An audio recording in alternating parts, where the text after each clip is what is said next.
Assalamualaikum warahmatullahi wabarakatuh. Alhamdulillahilladzi arsala rasulahu bil huda rahmatan lil alamin. Ashhadu an la ilaha illallah wahdahu la syarika lah. Al-malikul haqqul mubin. Wa ashhadu anna sayyidana wa nabiyyana Muhammadan abduhu wa rasuluhu la nabiyya ba'dah. As-sadiqul wa'dul amin. Allahumma fasalli wa sallim wa barik ala sayyidil mursalin sayyidina Muhammadin fil awwalin wal akhirin wa ala alihi wa ashabihi ajma'in, amma ba'du. Marilah kita awali perjumpaan ini dengan bersama-sama kita panjatkan puji dan syukur kita kehadirat Allah atas segala nikmatnya. Salawat dan salam kita lantunkan kepada junjungan kita Nabi akhir zaman syaraful anam, Nabi besar Muhammad sallallahu alaihi wasallam. Dan mari kita manfaatkan momentum ini, momentum pertemuan ini untuk menegur diri, guna terus berupaya meningkatkan keimanan dan ketakwaan kita kepada Ilahi Rabbi. Hadirin rahimakumullah, kita berada di penghujung bulan Safar. Insyaallah entah sehari atau 2 hari ke depan kita sudah masuk Rabiul Awal, bulan yang dikenal sebagai bulan dilahirkannya junjungan kita Nabi besar Muhammad sallallahu alaihi wasallam. Allah ada menggambarkan tentang pribadi Rasul dengan kalimat singkat tetapi ungkapan makna yang sangat luas, termaktub dalam surah At-Taubah ayat 128, 2 ayat terakhir sebelum akhir surah At-Taubah. Allah berfirman, laqad ja'akum rasulun min anfusikum azizun 'alaihi ma anittum harisun 'alaikum bil mu'minina raufur rahim.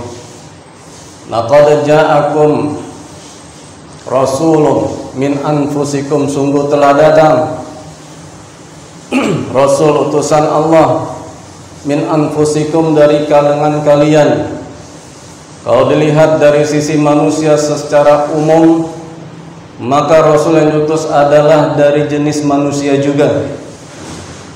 Kalau dilihat dari sisi masyarakat di mana rasul waktu itu diutus, maka Rasul adalah berasal dari kalangan bangsa Arab di Jazirah Arab pada waktu itu, yaitu dari Bani Quraisy.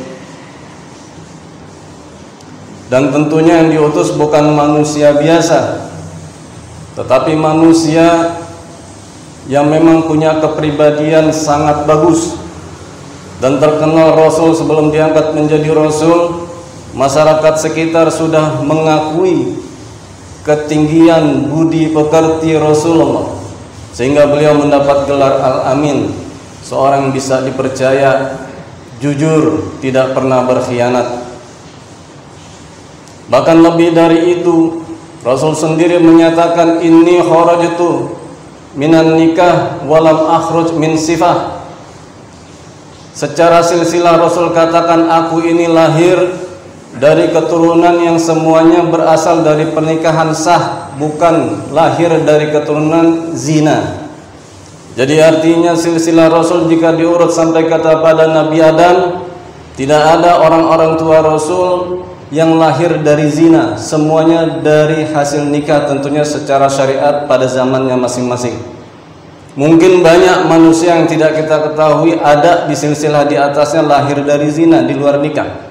Tetapi Rasul tidak, dari bibitnya sudah sangat Allah jaga. Dan Allah jelaskan, azizun 'alaihi ma anittum. Azizun di sini oleh sebagian ulama berposisi sebagai khabar muqaddam. Ma anittum mubtada' muakhar. Jadi kata azizun di situ adalah predikat yang diungkapkan lebih dulu daripada subjeknya. Dalam bahasa Arab, pengungkapan predikat lebih dulu dari subjek itu bisa.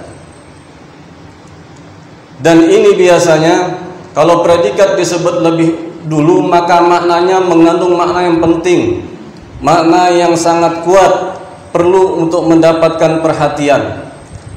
Rasul itu azizun alaihi, yaitu syadidun alaih. Beliau sangat merasa berat, sangat merasa terbebani.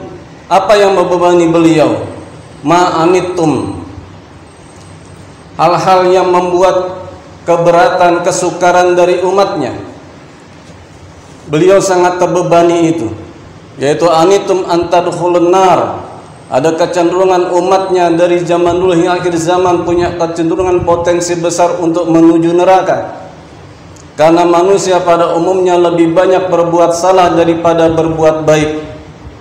Contoh mudah, Allah perintahkan kita untuk selalu mengingatnya, tetapi kita lebih sering lupa padanya. Bahkan bukan cuma di luar ibadah, di dalam ibadah pun seringkali kita lupa pada Allah. Coba kita cek dalam sholat kita, berapa persen kita ingat Allah dibanding kita lupa pada Allah, padahal dalam sholat kita pikiran kita kemana-mana. Fisik kita sedang sholat, tapi batin kita entah kemana. Jadi ada kecenderungan kita lebih banyak berbuat salah. Dan untuk kita mungkin itu tidak terlalu masalah, tapi Rasul sangat terbebani dengan itu.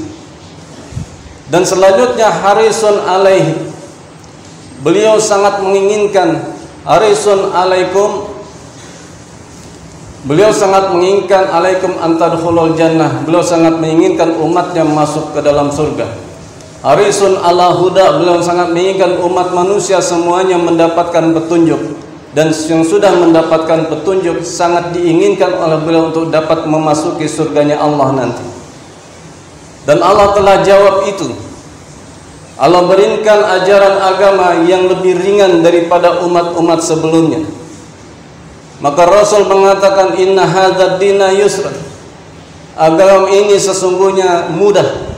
Dalam hadis lain Rasul mengisyaratkan, ma nahaitukum anhu fajtanibuh wa ma amartukum bihi fa'tu minhu mastata'tum. Yang aku perintah, aku larang kepada kalian, maka jauhi. Dan komposisi larangan kalau dilihat dalam agama itu komposisinya lebih kecil daripada perintah. Maka Rasul katakan larangan jauhi, tidak ada alasan.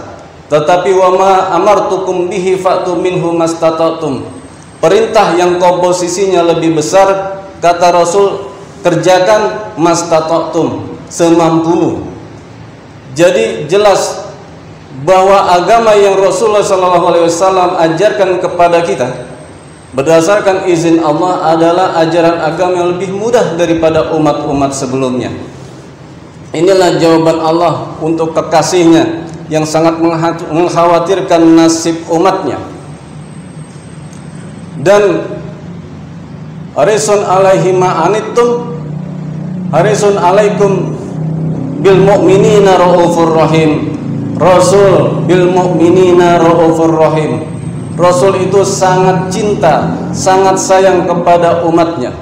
Dalam tafsir Al-Qurtubi dikatakan bahwa cinta Rasul kepada umatnya melebihi daripada orang tua kepada anak-anaknya. Jadi cinta Rasul kepada kita melebihi dari cinta orang tua kita kepada kita.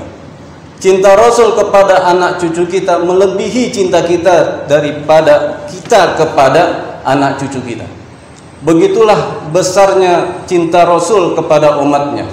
Maka Allah gunakan dalam akhir ayat tadi Raufur Rahim. Menurut Imam Husain bin Fadl, penggunaan dua nama yang diambil dari Asmaul Husna secara sekaligus itu belum pernah Allah berikan kepada nabi-nabi lain. Hanya kepada Nabi Muhammad Allah gunakan dua nama dari Asmaul Husna itu. Dan dalam ayat lain surah Al-Baqarah 143 Allah gunakan dua nama itu untuk menyifati dirinya. Innallaha bin nasi la raufur rahim. Jadi Allah menyamakan sifatnya dengan sifat Rasulnya. Ini menandakan bahwa begitu tinggi derajat Nabi kita, Nabi yang sangat mulia, Nabi yang menjadi teladan kita, Nabi yang menjadi panutan kita. Maka selayaknya lah ketika kita tahu begitu tingginya derajat beliau dan begitu khawatirnya beliau kepada nasib kita, maka kita sangat penting untuk mengikuti ajarannya. Dan juga sangat penting untuk kita ingat apa yang Allah perintahkan termaktub dalam surah Al-Ahzab ayat 56 yang diawali dengan pernyataan Allah, innallaha wa malaikatahu yusalluna 'alan nabi. Jadi Allah yusalli 'alan nabi wa malaikatahu yusalluna 'alan nabi. Allah berselawat kepada nabi dan juga malaikat berselawat kepada nabi. Penggunaan kata kerja dengan pola mudhari yaitu bermakna hal wal mustaqbal, bermakna sedang berlangsung dan seterusnya berlangsung. Maka berarti Allah sedang berselawat dan seterusnya berselawat kepada nabi. Malaikat sedang berselawat dan seterusnya berselawat kepada nabi. Tentunya makna selawat Allah kepada nabi dalam arti Allah melimpahkan rahmat dan ridha-Nya kepada nabi. Sedangkan malaikat berselawat pada nabi dalam arti malaikat berdoa dan beristighfar untuk nabi. Maka bagaimana dengan kita umatnya? Ya ayyuhalladzina amanu sallu alaihi wa sallimu taslima. Begitu perintah Allah. Hai orang yang beriman, berselawatlah engkau kepada nabimu. Jadi penting untuk kita ingat pesan Allah ini, karena begitu cintanya Rasul kepada kita, begitu khawatirnya beliau kepada nasib kita, begitu sayangnya beliau kepada kita, maka kita pantas untuk tidak pelit-pelit berselawat kepadanya. Dan manfaat selawat itu tentunya sebenarnya juga lebih banyak untuk kita sendiri, karena sabda Rasul, man shalla alayya wahidah sallallahu alaihi asyra. Siapa yang berselawat kepadaku satu kali, Allah membalasnya dengan 10 selawat kepadanya, yaitu sana'ullah alal abdi fil mala'il a'la asyara marrat. Allah puji hambanya yang berselawat kepada Nabi 10 kali pujian. Artinya Allah tingkatkan lagi derajat kita 10 derajat. Maka tidak ada alasan untuk kita pelit-pelit berselawat kepada Nabi. Paling tidak minimal sekali dalam sehari, dan itu sangat-sangat minim sekali.